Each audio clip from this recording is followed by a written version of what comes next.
everybody. Nice to meet you. I'm Simon. I'm the founder and CEO of Seaside. Bit of background. It's funny, I actually left mom's favorite on there. That's normally a placeholder, but I think I'm not lying. Anyway, background. Used to work at Microsoft. Kind of rolled into that career when I was 16. Stayed there for a while. Ended up transitioning to Cloudflare. I was solution architect there first, dealing with under attacks. So I was dealing with attack situations live. I loved doing that, and then rolled into product management roles. And then eventually ended up pivoting to Vercel. Who here writes code themselves from time to time? A few, perfect. I mean, we are at a compliance event, so I know it's sometimes a little bit more of a distant memory.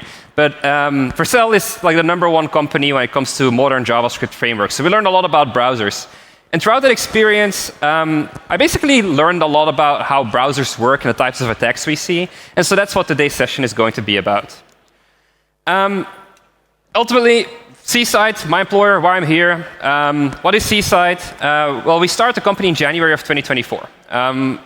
Basically, after I took some time to sit on the idea and basically figure out how the market was responding to it. We're currently about 25 people, raised about $8 million at this point, 7.7. And to this day, just in the last 2 years, we spotted about 600,000 client-side attacks since inception of the company. And so the goal of the presentation today is to give you an idea on what those types of attacks are so that you're better equipped to prevent these in the future. And also, I mean, there is a compliance event happening. PCI requires you to monitor client-side scripts. That is ultimately an opportunity for you to secure your company against this attack vector. And so on that point, sure, we've already heard of this many times in some of the vendor pitches, but yes, client-side security, kind of a hot new attack surface, but it isn't that new. If you think about how we've dealt with web security, it has actually been kind of the same for a very long time. We spend a lot of money on buying boxes to protect infrastructure, firewalls, right? And those terminate the network requests, decrypt it, they look at the payload, figure out if something is there that shouldn't be there, then stop it if it needs to be stopped, and otherwise it lets it through to a server. Cool. So we've protected our infrastructure. Nice. We then have a range of tools that protect our open source dependencies, making sure that the open source dependencies that we use are not trying to attach themselves to systems internally that they shouldn't, or do certain things that you wouldn't allow. Great. But if you'd ask your developers, do we actually know how our fancy banking portal or whatever web application it is that you're trying to protect, how that actually behaves in the browser of the user? The answer to that is really no. There's a lot of incidents that happen in that space all the time, and they're very difficult to research. And so on that subject, the reason why this is such a difficult attack vector is because it is ultimately business between the browser of your user and a third-party server often. Sometimes it is first-party JavaScript, but sometimes it is third-party JavaScript. And so when the browser of a user receives the HTTP response of the web server, the browser is going to start doing things. Fetching styling, fetching fonts, fetching JavaScript resources of other servers. You realistically are not even there as a business, but you are responsible for your dependencies, even if they execute in the browser. Ultimately, this is a dynamic attack vector. JavaScript in a browser has the ability to do certain things different ways depending on where that user is in the world. That is kind of the power of what that whole JavaScript thing is. But it doesn't just depend on the browser. Depending on where the request is coming from, the HTTP request headers, the web server can respond with different things. So there's not always a clue that there's something wrong in the browser. And so on that point, a bad actor can figure out if there is security in that browser session. If you are somebody in the physical office building of the attack of the targeted victim. So if a bank has a security team in a physical location, the bad actor could figure out what that IP address of that location is and then not give them the bad script. So that is another very important thing to understand. It's dynamic. It's avoidable, right, from a detection perspective.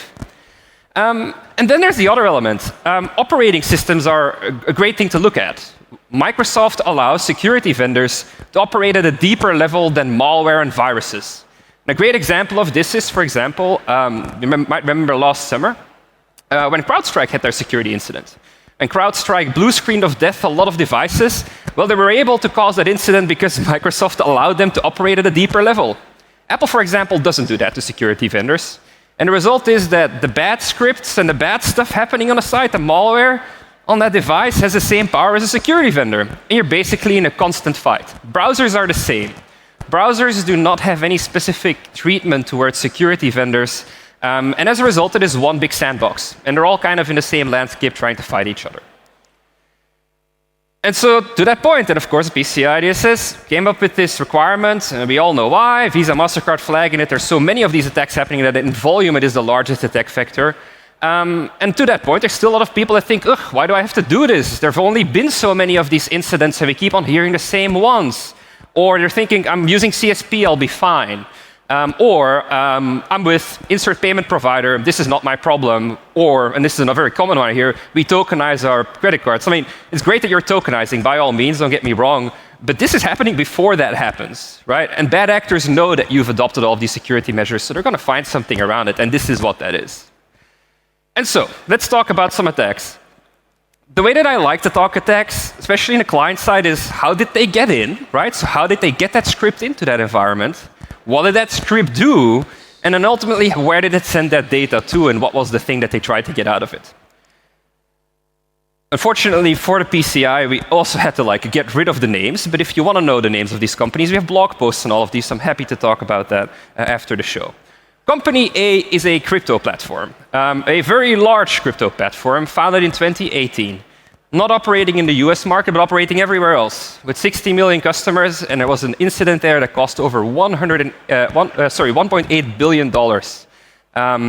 And so to that point, the way that that worked, on the point of actually entry, they had an internal tool, which was a web app. I think many companies nowadays build internal dashboards in normal web applications, and that was using a third-party service. That third-party service was a smaller company. They did everything they could for security. But unfortunately, a bad actor managed to infiltrate one of the developer's devices. The developer's device, therefore, at the compile time of the application, or when they were actually writing the front end of that application, managed to inject a JavaScript first party into a JavaScript chunk. So basically, a developer's device was compromised, injecting into that script a client-side request. The result, what that client-side request did, it was basically just looking for when somebody was on that internal tool, when they were trying to access particular sets of that tool, like pages of that tool, and then looking for an approval for a transaction. So when somebody had to go into the internal tool to approve a transaction, that JavaScript would make a completely invisible change to the payload and basically change it to a delegate call. So the way that smart contracts work is there's a delegate method where you can basically give an initial approval, but then delegate to somebody else to execute it. So that's what happened. That delegate happened, and then as soon as that 0 to 1 changed basically to a delegate call, it was then sent over to that third party to actually execute that, to execute that transaction, and therefore also then steal that cryptocurrency. Literally in less than 24 hours, $1.5 billion. In total, $1.8 billion there was stolen. And this was conditional. The JavaScript would only execute once you went through all of those stages and then got yourself to that last point to make that approval. And so if you were running some security checks in-house, unless you actually approved the real transaction, you wouldn't have noticed. That is just one example. Another example, company B. Again, I don't know why I chose two crypto companies, but this is a very recent one that happened. Founded in 2013, the market leader for crypto value tracking. So if you own crypto, which actually is a fun question, who here owns crypto still today? Hey, awesome, perfect. Who here lost a lot of money on crypto? We all did, come on. Anyway, the crypto value tracking platform, you can make an account, you could connect your wallets, and then it will tell you how much your wallet is worth. Pretty useful feature. 86 million visitors per day. Pretty substantial platform. So what it did was when you were a logged-in user, and only if you were a logged-in user, and also not consistent for everybody, only under certain circumstances, they would ask you to re-authenticate your wallet. And it would look exactly the same way as it would normally do. And of course, they were smart. They would hide your wallet value and everything, so it did indeed look like you actually had to authenticate it. And so when you authenticate, there would be this new model popping up. Looked exactly the same. You would scan it with your wallet, and there you go. You just authenticated the bad actor. And they, of course, then used that to drain your wallet. Similar-ish approach. So what happened was that website had a doodle library that they were using. And a bad actor managed to infiltrate into that doodle library. So it came from a first-party script. That first-party script then called a third-party script. under specific circumstances. Again, that third-party script then injected that model payload to tell you, hey, you have to re-authenticate. And then, yeah, feel free to scroll down a bit further. Yeah. Let me fake pop-up message. I already said that. The rest is history. The pop-up comes up. You authenticate it. The bad actor basically gets that. And then the data was sent to, of course, a range of recently purchased domains, walletconnect.com, trustwallet.com, all legitimately looking-ish domains. Like if you saw trustwallet.com in a network log in a browser, you probably wouldn't blink, right? You'd probably think that that was it. Thing is that client-side attacks are not trivial. And I think we need to understand that a bad actor is not just spreading and praying. If you are a large value target, which I think if your employer can afford you to come to a PCI conference in Amsterdam for 3 days, then you probably are, then that is very likely to be that the bad actor is going to actually spend at least an hour to figure out how your web application works and how they can get around your security. And so to that point, you can then make the decision, right? Security and compliance is often treated separately within companies. That's fine. You can be secure but uncompliant. You can be compliant but unsecure. Compliance is often at the end of a budget cycle, especially in the tough days that we live in today. It's hard to get budget. So I understand that then a lot of people end up going for something that checks a box because it makes life easier, often because they also can't make the business case. However, client-side security is one heck of a freaking business case. Can you imagine what would happen if, for a prolonged period of time, any data entry that happened on your platform was stolen? That could be literally the end of a company. And so to that point, this is not just some simulation of a problem. Just in H1 this year, we spotted 380,000 attacks. And as I mentioned earlier, 600,000 in just the last 2 years since I started my company. To that point, I do want to talk very quickly about the types of solutions that exist in the market. Because from a very technical perspective, some are just more capable than others. Who here has tried to set up content security policies? Some of us? Perfect. I sit on the W3C, I go to those AppSec meetings. Content security policies, if this was a smaller room, I'd ask you whether you knew, but content security policies were brought into existence because we tried to kill inline JavaScript. We wanted to make an end to inline JavaScript inside of an HTML file. We wanted to make that like first-party calls, because it is so much easier, also from a performance perspective, to do it that way. That was why CSP originally was built. Then, of course, came the request for exceptions. Hey, can we allow some inline JavaScript? Can we allow some third-party fetches explicitly? And CSP grew and grew and grew. It was never built for what currently the PCI spec is requesting it to do. Any solution that is built on content security policies or that you maintain yourself has substantial flaws. The most prominent one of it all is CSP can't see the script content. And so to make that very visible, here's 2 boxes. Imagine one of them contains a bomb and the other contains a very cute puppy. Tell me by the box which one is which. You can't. You're allowed listing sources. That is a design flaw. You are not checking the contents. That is a design flaw. And the bad thing is that as soon as a vendor uses these like CSP approaches, they often combine that with threat feed intel from vendors, which is fine if this was a spread and pay attack vector. However, the attacks we have to worry about are going to be targeted, and they're not going to be on a threat feed. And by the time it gets onto a threat feed, it's going to be way too late. Another element is that, unfortunately, CSP also shows you the domains used in extensions, which creates a ton of noise. And so instead of figuring out a way to get rid of that noise, a lot of these solutions just sample out data. So they only take 5 or 10% of the CSP evaluations that they take in and actually put in a dashboard. That's bad, because you're just getting rid of the data. And if a bad actor saw that that was indeed a sampled security approach, what do you think they're going to do? They're going to sample their attack, and they're going to stay below that threshold. It's just a butchered security approach. I mean, the fundamental thing is, it doesn't work. And the native browser support, which is the main feature of it, was never meant to do what it does. If you look up W3C AppSec and then Simon, you'll find me fighting with the W3C for a very long time to try and fix CSP. And I am trying to make big progress there. It can be a good security tool, or something within the browser can be a good security tool. It just isn't today. There is another approach. And this, you see companies pop up in this space all the time. And they're essentially just crawlers, right? It doesn't matter whether they're rendering the full page or they're making a single script request. A crawler is just a point-in-time check running on some environment, often a cloud environment, accessing the page, looking at it. If I had some like Playmobil little people, I would put them here. The whole point of JavaScript coming from a third-party source is that every single person can get a different one of it. It's a dynamic thing. If somebody makes a request from France on an iOS device running Safari, they are often going to get a different script from a person using a Chromium laptop in the US. There's many reasons why that is the case. The crawler is going to come from a cloud IP address. Do you think a bad actor is going to actually serve the malicious JavaScript to a cloud IP address, knowing that there's a bunch of security vendors running on that cloud provider? Of course not. And so this is one of those things that will get you a compliance checkbox, but doesn't actually address the problem at all. Just to give you an idea of some basic logic as well, that we actually did find in a real attack once. It would only make a malicious request to a subdependency if it was after office hours in France and it was on a mobile device. That is the type of attack we're dealing with here, right? A crawler is just going to be a point in time, they're not going to capture it. The thing about a crawler is, though, and that's why there's so many of them, you can vibe code it over a weekend. Like literally.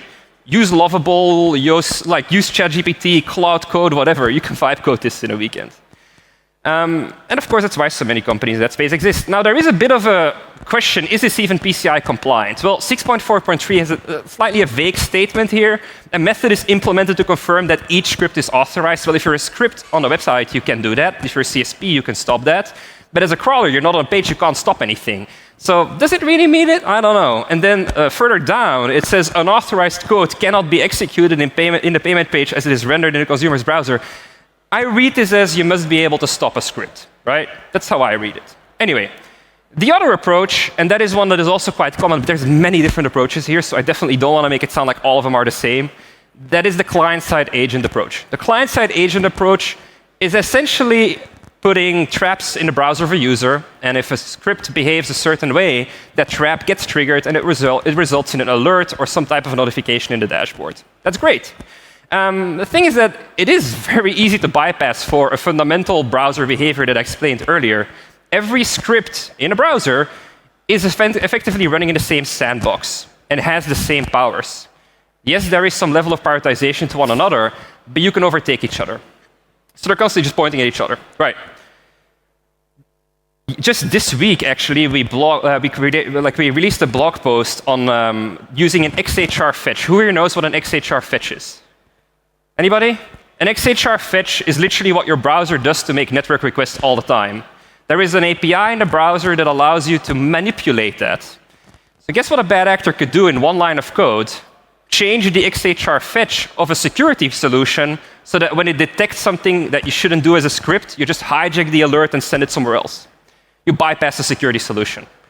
Many solutions are susceptible to that. The other thing that I said is you are doing detections in the browser. The browser is exposed. You can't really fully hide what you're trying to do in the browser. Sure, you can try and obfuscate some of the stuff, but obfuscation is not going to get you 100% there. So you're essentially creating a game like Minesweeper with the bombs exposed. The bad actors will see what you're looking for. They will find a way around it. Especially in the world of JavaScript, there's 100 ways to get from A to B. Unfortunately, JavaScript in the browser, as I explained, is by protocol, by design, not straightforward and isn't fully secureable. So this is one of those things that you got to deal with. So to that point, I went back to the drawing board, and I sat on this for about 2 years after I left my last large security vendor. What is really the right way to do this? And the answer is you got to get creative. The spec is not in your favor. The only real way to do this properly is getting creative. Cool. So what we ended up creating was basically this under certain circumstances. So we would do a range of client-side detections. We would actually lock that XHR API, so you can't actually play with us at all. But what we do is we do the range of behavior analysis in the browser, and we would then also detect what kind of scripts are running. And so if there's any scripts on the web page that look weird to us and probably shouldn't be there, then we'd force it through our infrastructure. So weirdanalyticstool.com becomes csitetm.com/weirdanalyticstool.com. Meaning we are literally doing analysis on our own servers, on our site. We're not relying on the browser at that point, and we can stop serving it, and we can even decide to serve a different version of it. Very aggressive thing to do for us, because of course now we have to maintain servers all around the world. It's really the only way to do this thing properly all the way. Many vendors will try to contradict me on that. I sit on the W3C spec. I can tell you there is no way to do it. There's a severe limitations with all the other approaches. This approach gets us pretty much all the way there to the furthest extent that is possible. Nothing in security is 100%, but you can be satisfied with 10%, which is where the crawler would sit, and it would make you a very pretty dashboard, but it's not going to show you the actual attack. You can be happy with 40%, which is relying fully on the client-side agent approach, which I explained you the limitation of. Or you can trust a company like myself who really wants to solve the problem and will probably get you there to 90-something%. And I'm fighting to get the spec to allow me to get to 100%. And to that point, I do want to bring it back to the most essential thing. When we were a kid, we had dreams. We wanted to become firemen or astronauts or something like that. Why are you in security? I'll tell you my story. I'm a massive ADHDer. And so I love a cat and mouse game. I love going after stuff. I love people triggering me to find better ways to do things than they're thinking. Bad actors are always finding ways and triggering people to be better, basically better at their job as security people. The bad actors are smart, so it's quite an interesting, just an interesting space to be looking at all day, every day. And then fundamentally, look, you can choose a career and you can think about how much impact you can have. If you're in security, you can prevent a lot of bad days for people. You can actually make sure that your grandparents, your family members, etc., are safe from the internet. And one day you're going to be that old person, and you want somebody else to also be pushing for a safer internet. Ultimately, if we do a bad job, we create a playing field for bad people to create havoc, to destabilize the world that we live in. And it is our job to create a safer world. Security matters. And honestly, in a good technology career, security is the most impactful job that you can have. And to that point, I do want to ask the question, do you know how your application behaves in a browser? Because I'd love to hear how you did it. If not, come talk to me. I would love to help you and show you where I need your help as well to try and push the spec forward so that we can make a safer web together. And that is me. Thank you so much, folks.